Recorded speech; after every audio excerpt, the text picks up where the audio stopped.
All right. Good afternoon, everybody. Good to see you again. Um, we've just completed 7.5 weeks of training, and I think we're in really good shape. And physically, we look good. I think Ben Souders and his Satch and that staff have done an outstanding job of getting these kids ready for spring ball. We're excited about spring ball. We have 39 new players on the team. I think it's kind of the way of college football. Um, but the guys that have come in new for us have really gelled and meshed. The team has accepted them, and they've done a nice job in the workouts and things of that nature. So we're excited. We've moved to the mornings um, this spring. Uh, it's hard to get used to, because you're always usually have the day to prepare for what you're going to do, and then you have to do it at night, knowing that tomorrow morning is the next deal. So we're going to try it, obviously, throughout the spring, try spring ball and things of that nature early, see how we like it, and depending on how we like it, what we'll do in the fall. Um, we will have 3 Saturdays um, that will be open to you guys and to the public, um, including the scrimmage and all scrimmages. And uh, other than that, it'll be our practice on Tuesday and Thursday will start around 8 o'clock, 8:10, and then I think the first scrimmage will be at 9, the second one at 10, and then the spring game will be at noon. But I like where we're at. I think every coach in America will tell you that they like where they're at right now. I do. I'm excited to see. Got a lot of battles, a lot of challenges that we have, a lot of depth chart battles and things of that nature um, coming into spring. That's going to be exciting to figure out. Um, but other than that, I'm excited about the new coaches that we added with, 3 on offense with, of course, Coach Petrino and Eric Mateus and of course Ronnie Fouch. So those guys have done a good job. The players have taken to those guys too, and it always works both ways. So excited about where we are, and we'll see what happens with that. I'll answer any questions you might have. Thank you.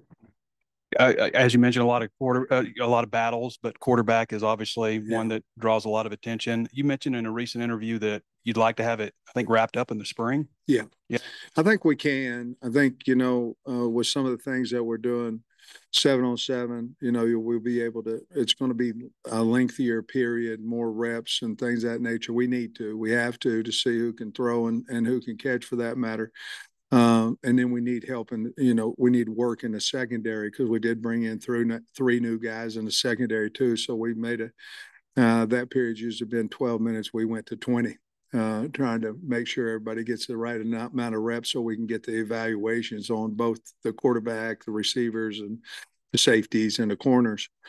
So we have added that part of it. But the quarterback battle, there's basically probably 5 guys in there vying for that spot. Obviously with Talon and Malachi and Chris and I like Ledbetter. I mean, him coming over from baseball, he's done a nice job of showing his leadership ability and everything. And then I think we've got something special in KJ Jackson for our future, and so we need to figure out all that kind of stuff, and excited to get going with that battle.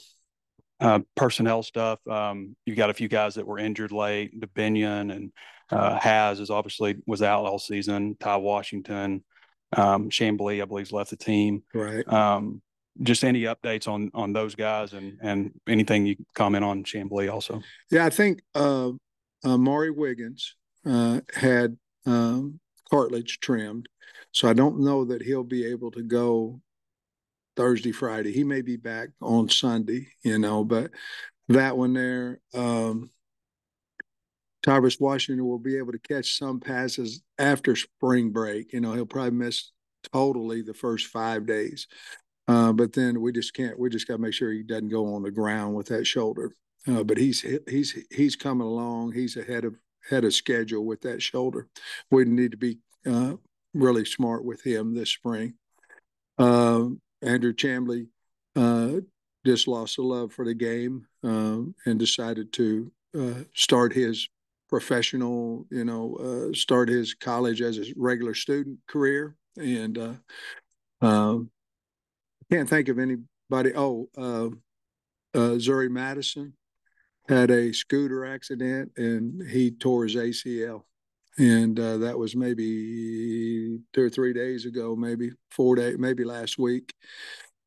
Just hit a curve and put his leg out straight, and then the ACL couldn't handle that pressure. It's a shame because he's really a talented guy, and we'll use it. He'll get stronger and bigger in those things, and he'll be back.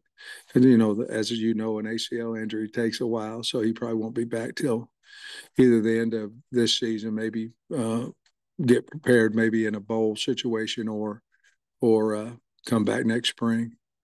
Is he good? Yeah, R-Dub's good. I think those guys there, Trey, to be honest with you, I think those are the only ones that probably won't be ready day one. Those guys we just talked about. And I may have missed guys because they were over in the slot that they're not going to practice. But I think Ty was one of those guys. And you remember anybody else? I can't remember anybody else, to be honest. If I didn't remember, it wasn't because I was trying to hold it from you. I just forgot about them. Luke is back. Has. Say again. Luke has. Yeah, he's back, ready to go, and really looking good in all the running and things of that nature, lifting, and nothing holding him back. A lot of new faces on the offensive line, but also some returning guys like Kudus and Crawford. Just what are your impressions of them entering spring? Yeah, we're moving Kudus inside. I think with our guys that we got out of the portal, I think it allowed us to do that. And we're going to keep Tykeist out there at tackle. But the guy that I've been really impressed with is Marion Harris. Some of the things that he's been able to do. I think, he's been here. Waiting your turn is not really a very good, but he's been patient with his opportunities, and I think he's ready to move on up, and he certainly is working like that. And so those guys back with Wiggins, and he'll be back. It'll be a couple days, but he's about ready. It'll be 3 weeks Thursday, I believe, 3 weeks Friday since he had his trim. And so I think he'll be back sooner than later. And we did lose a lot of offensive linemen with medical red shirts and obviously with Andrew's situation. But I think the 3 that we replaced, they're going to help us. I like the 2 tackles, and of course Nichols is. I offered Nichols at Georgia when he was a sophomore, and back then you had to be special, or you weren't going to get offered, and that he was a no-brainer at that point. I think moving him to center will be a really good move for him and for our football team. And then linebacker room, pretty inexperienced, but I mean, Yeah. Do you feel good about the talent you have in there? I do. I'm really excited about those guys. With Spence, I like Spence and Sanford, and Carson Dean is a guy that can run and is big, and then Xavier Sori has been a good addition to the room. Those guys, I told T. Will we'll wait and see after spring ball what we're going to do in the portal. I like Juju Pope. We moved Juju there. He's a little bit undersized right now. He's about 205, but he has that linebacker mentality. And of course, you have Henley and guys on down the road. 2 of our guys we don't have yet. What's amazing, guys, is you have a team, and here's how times have changed. You have 3 guys now. Let's take away portal if something happens in April or whatever. I'm talking about today. You have 3 guys that aren't here, and the rest of the entire team that's going to play in 24 is already here. Hadn't that changed, from high school early graduations? And 2 of those, Wyatt Simmons and Bradshaw, are linebackers, that are not here yet. And of course, Johnson or Cross is not here yet. Those are the 3, but other than that, they're all here, and I think we're really going to see they all can run. They're all big enough. They're all physical.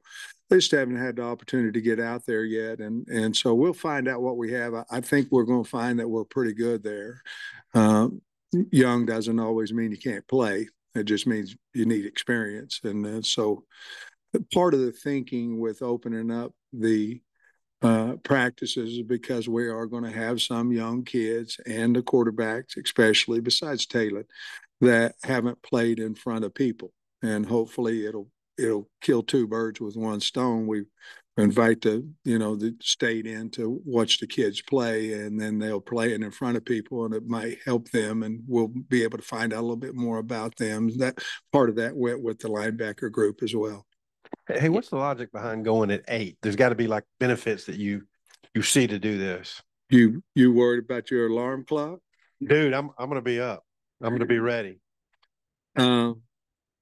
Well, to be perfectly honest with you, it all went around what time we could get the kids out to get to class. And, we could only push classes back X amount of, 11:30, 11:50. And so part of that was to make sure that they were able to eat in the morning, meet, and then have enough time to shower, eat, and get to class. So that was the thinking behind it. Yes, but going back to the opening up practices to the fans and everything, is that going to be kind of do you anticipate that being the norm now, or is it just because you do have some inexperience on this team and want to get them in front of the fans and everything? Well, it came about because of the latter part of that question. I don't know. I really don't know. Whatever it is that makes us play better. And, it's just like, we're so worried about people knowing this and that and the other about us. And I'm talking about our opponents, not our people of the state. But if our state knows it, our opponents know it, So I think we've been worried for so many years about all that. And I have too. But the bottom line is we've got to get ready to play Pine Bluff. And that started in January. And by the time we play Oklahoma State, they're going to know a lot about our team anyway, because we just played a game. So it was more about us and do we believe that we can grow the love back for the Arkansas or grow the love for the Razorbacks by opening it up and us benefiting from it as well. I don't know what the answer will be in the fall, but I'm assuming that it'll be much more lenient than access to the players and coaches and things of that than what it has been in the past. And I think about this time last year, you told us about how you're planning to maybe go for it more on fourth down and everything. I read an article recently that you said you're going to maybe go back to following your gut. What made you maybe go so far into the analytics last year? And then was it just an easy choice for you to switch back to going with your gut? Or? Well, I was over. When you're batting over, in the major leagues, you go down a level, at least I have an opportunity to fix it. And so, you're always going to have disagreements, and even in your own staff, whether you're going for it or whether you don't. I found that the faster you make the decision, the more you're going to stay with the decision. You know what I mean? Because heaven forbid you make a decision and they call timeout and you go, oh, well, are we really doing the right thing? And try to talk yourself out of it. So we will have the analytics available, but just because it says go, that was kind of I went more off of analytics last year than I did off of myself. And it was very uncomfortable for me. And then when we did it, it didn't work. And so we're going to hopefully find a happy medium that when we make a decision, it works, So what did you see from Jacoby from a physical standpoint, from a leadership standpoint, since he's been here? He's got a strong arm. I think that's the thing. And he's a guy you can count on work ethic wise and things of that. I certainly wish he was, will continue to get more vocal and those leaderships by skills by verbally in being more vocal.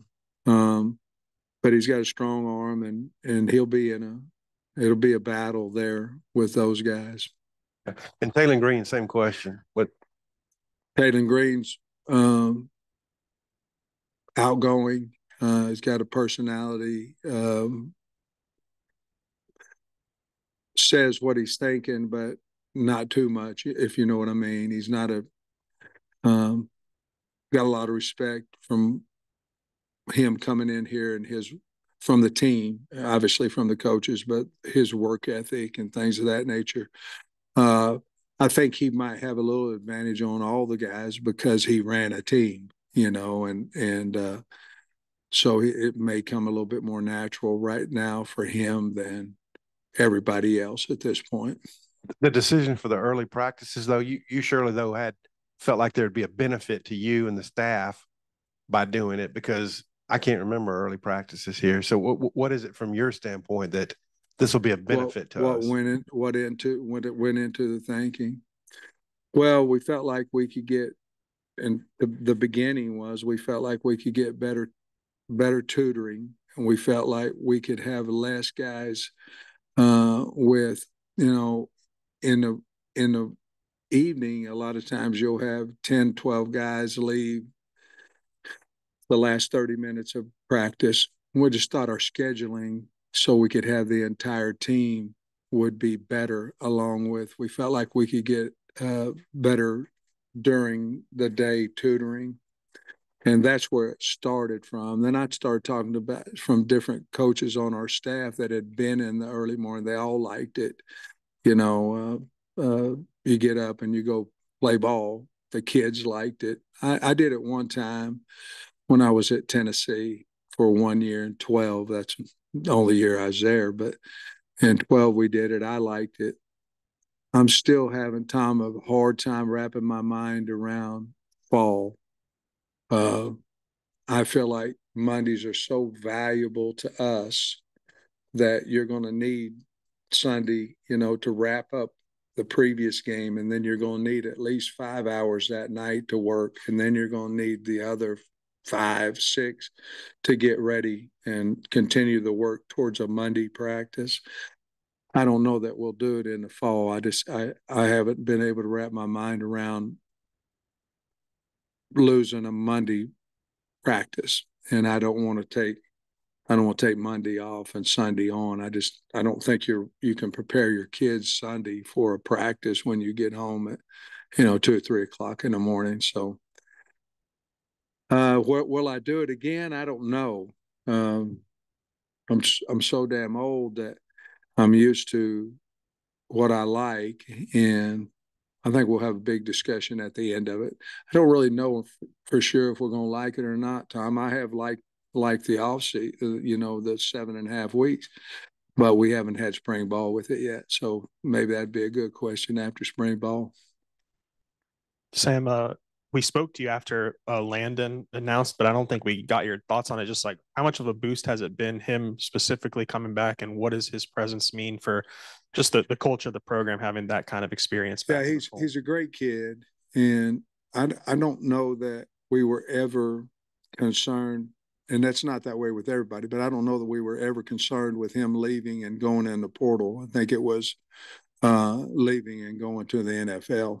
And so, obviously we had to work through some hoops and different things, but he always wanted to stay. But it means a lot to the program. And the more kids you have like that wanting to come back, and then they get into the mode of, we have something to prove. Last year was not, indicative of what the years before were and things of that nature. And I think the more you get around guys, it's that way, it'll help your team. But he's, obviously with him being a captain and coming back, I think it was a big deal. And for just who he is. It's only been a couple months, but have you seen any immediate benefits to having Coach Petrino on staff, and just some of the positives that maybe he's brought to the entire program? Well, I like all three of them. I like, and of course Bobby runs it. He runs the offense, but I think those three guys have helped us. Bobby's very organized, and it's his offense, and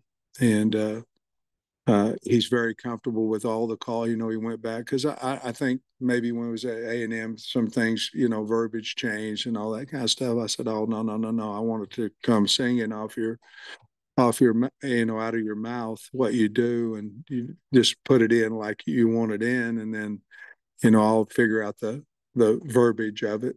And so he's doing great. And the guys that have come in have really bought into it. I think the wideouts are really excited about the entire offense are very excited about Coach Petrino being running the show. Coach, on the running back situation, you feel like you've got at least four that can play pretty much anytime you need them? I do.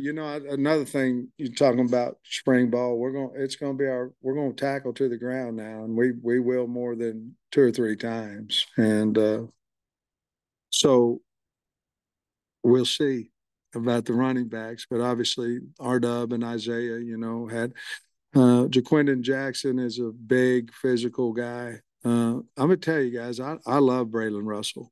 I think what he's done, he came in, he was big, but he was big in vertical, 33 or something. I mean, very, very athletic guy. But I think, and, I think Damo is now, he's not using the knee brace as much, but we're big at running back, and that's, to me, that's what you have to have in this league. But yeah, I don't think it's going to be a rotating of 4 and 5 guys, but we got to find who that ace in the hole is, and I don't think we know that answer right now.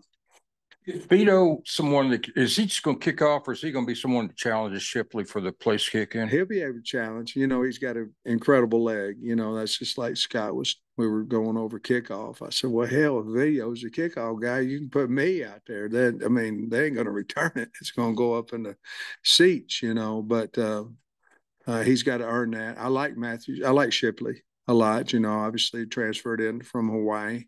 We haven't had the chance to watch him kick other than on his film. But I think that'll be a really good battle to answer your question. Okay, you mentioned linebacker, obviously, for the portal possibility coming up. Yeah. Well, that's obvious. But is defensive tackle, interior defensive line, is that another spot? Yes.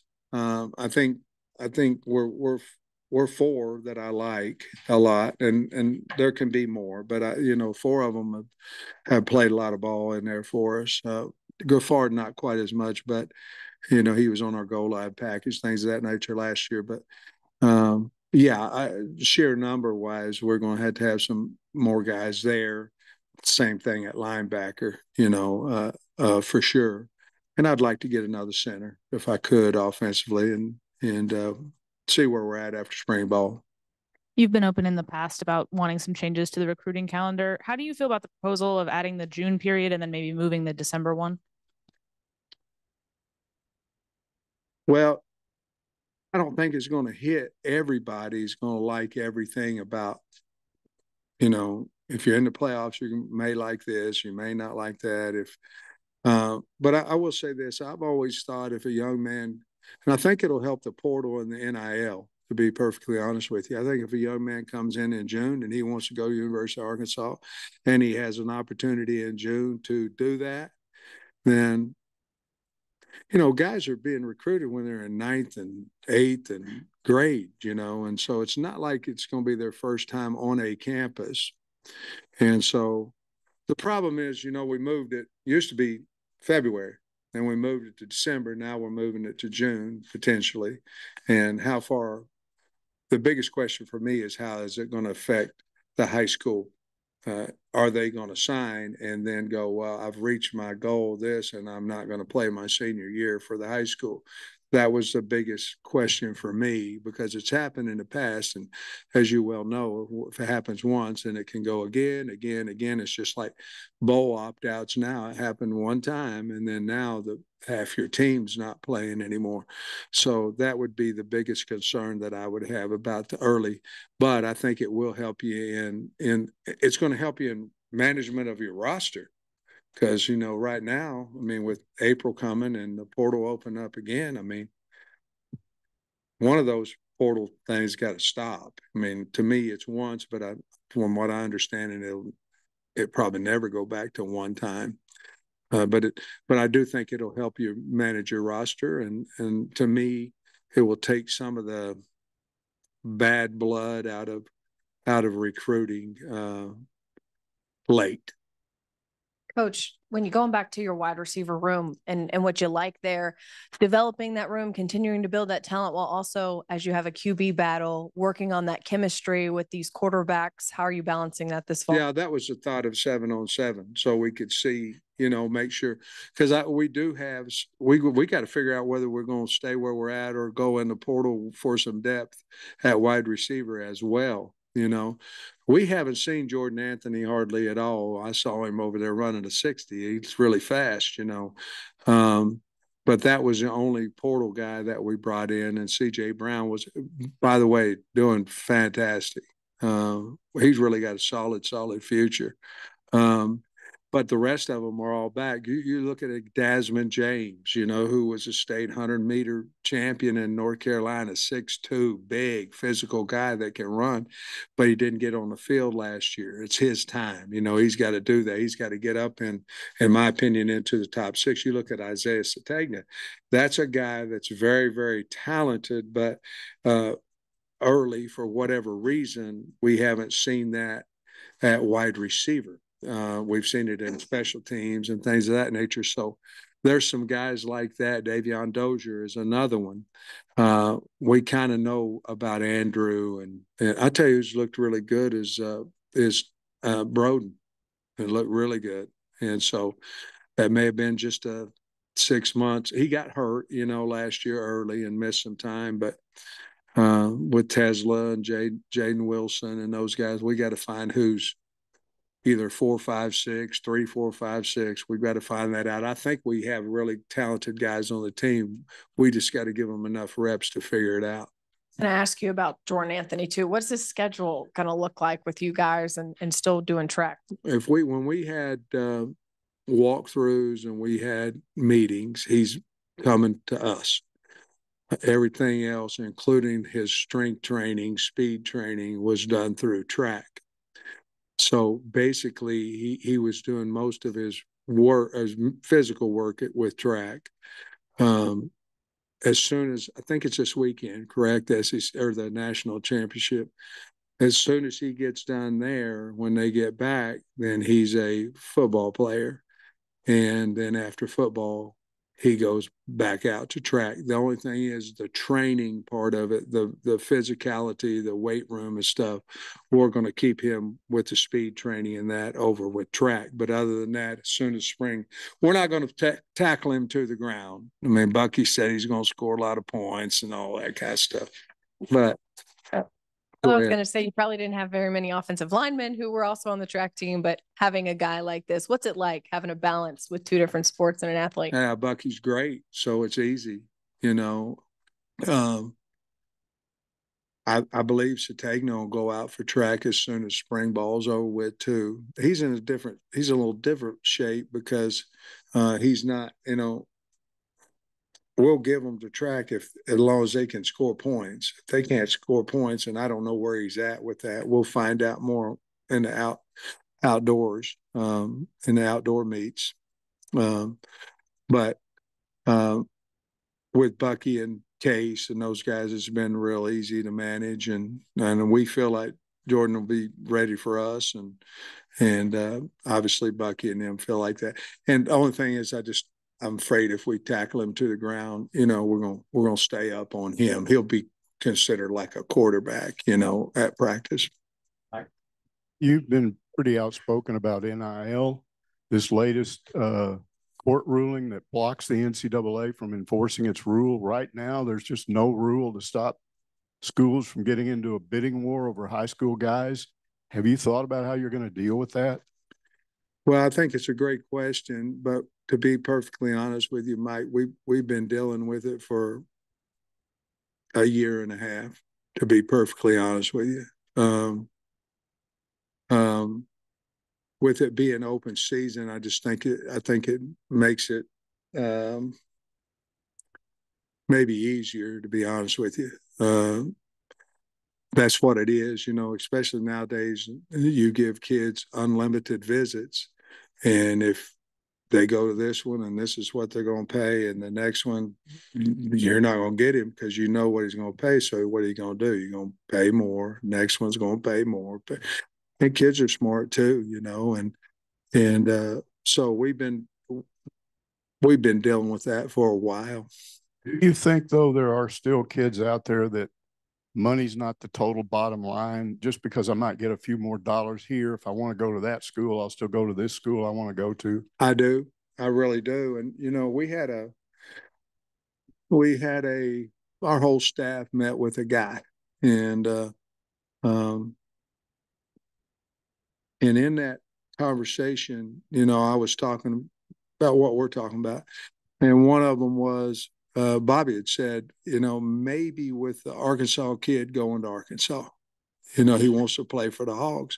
Now, it can't be a discrepancy of $100,000 or $200,000. You know what I mean? But from what you're speaking of, I think kids still want to play for the Hogs. Now, not all of them, we act like every one of them was born and raised in our state, at times, or I do. Now, let's say I do. That's not necessarily true, but maybe the kids that are local, maybe within your 5-hour radius, or their parents went here thing, maybe that would be a little bit different. And we've seen that, we got some high recruited guys on our team right now from last year's class that came here. And I promise you, we weren't the highest bidder. One more question. Gone blank. All right. I can come back to you. We have another one. Yeah. Have you ever considered bull riding to raise money for? I'll tell you right now, I didn't know it happened. I'm off of the social media, and it's a good and a bad deal. The bad is you don't know nothing, and so Monday morning, somebody said, do you know Barry rode a bull? I said, no, he didn't, and they said, look at it. And so he about got knocked out. So I texted him and I said, what the hell are you doing? He said it's 150K rides, I said, and of course I got on Twitter, now I'm supposed to ride a hog or whatever, all that kind of stuff. But it was insane. I said, did you have any training? He said, well, no, they told me how to hold my hand and all that. I said, oh, it's got to be a better way to raising 150K. But that's Barry. I mean, he's tougher than hell. He always been that way.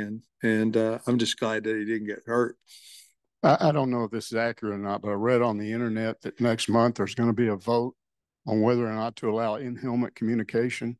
Yeah. And I just wanted to get your reaction if that passes, what it would be like to have Coach Petrino to be able to talk directly to quarterbacks. Yeah. I think that, I'll be honest with you, Mike, I think they're going to pass it. I think that's more closer to passing than, well, I'm pretty sure they're going to pass it. And yeah, I think so. I think the advantage is if you have a calm, cool, collected, guy talking to, well, here's your advantage on offense. You could huddle and you wouldn't have to, nobody'd steal your signals because you got a guy talking directly. Now, if you don't, then you're going to have to, it might not change a whole lot except for that calm, that, hey, look for this, look for that, So it's going to start with 40 seconds. Your communication will start when the 40-second clock starts.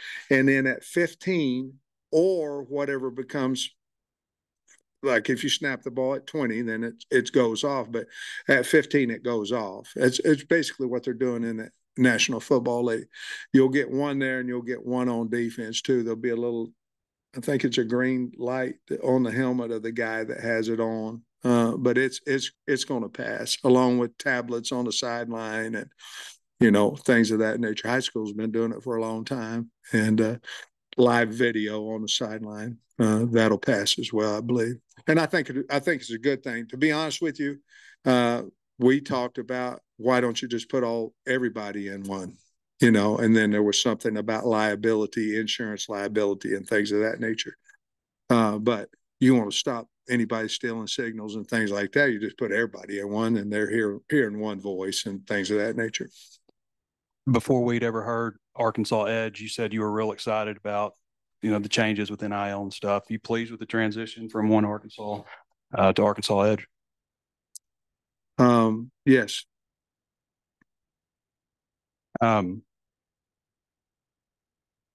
Jashad Stewart, I don't believe he's on the roster. There hasn't been any update on him. Jashad's no longer on the football team. How's that, Mason? I was curious your impressions just on the recruiting trail of your 3 new assistants on offense. Yeah, I went out with all of them, and I really like the guys. I mean, Eric, we put him out down in Texas, where he had been working, with Baylor and then Kansas City and over in the Jukes in Kansas because he played at Hutch JUCO and knows that league and all that from Kansas City. When you got your good coach, you go over the recruiting board and it's, some guys going, he's from, and they're looking up there, and you're going, take him down. We got no chance. We ain't been recruiting him. You know what I mean? Eric's on it. Ronnie Fouch. Ronnie's really good get. Bobby had recommended him, and a really good get here. And of course, Bobby's one of those guys that I don't know if he can get any quarterback he wants, but he can get most any quarterback that he wants, and just from his reputation. And so all of them have been really, really, really good hires, and I've enjoyed each one of them, knowing them as a person and getting to know them that way and their family. Thanks, Coach. I don't know about that one. I'm